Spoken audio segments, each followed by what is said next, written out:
F'din ir-raba' ġimgħa ta' gvern ġdid spikkat l-emenda li mistennija ġib fil-liġi ta' żwieġ ta' persuni transessuali li għamlu tibdil fis-sess tagħhom.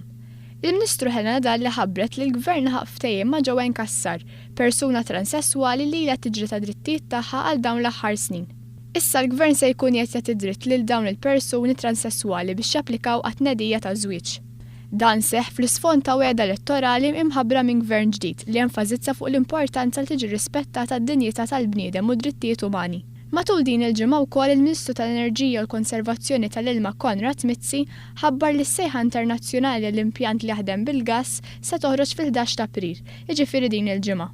Dan huwa parti mill-programm elettorali ta' gvern ġdid sabiex l-enerġija f'pajjiżna tibda titħaddem bil-gass, l-arja tkun aktar nadifa u joħorsu t-tariffi tad-dawl.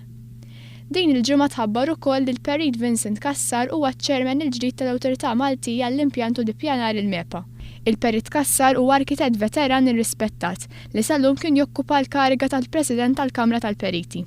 Brabta mal-qasam tal-Edukazzjoni, il-Ministru tal-Edukazzjoni u x-xogħol Evarist Bartolo ħabba li se jsir estensjoni ta' għajnuna li tfal b'diżabilità waqt il-benchmark li jsir f'Ġunju fil-livell tal-primarja.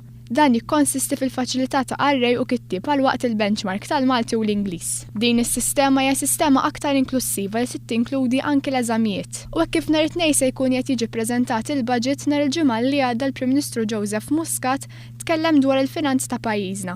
Il-Prim Ministru Joseph Muscat qal ukoll li l-instabilità politika fl-aħħar sena ħallit effett fuq id-dħul tal-gvern, tant li d-deficit mhux se jkun ta' 3.2% imma mistenni jaqbes it-3%.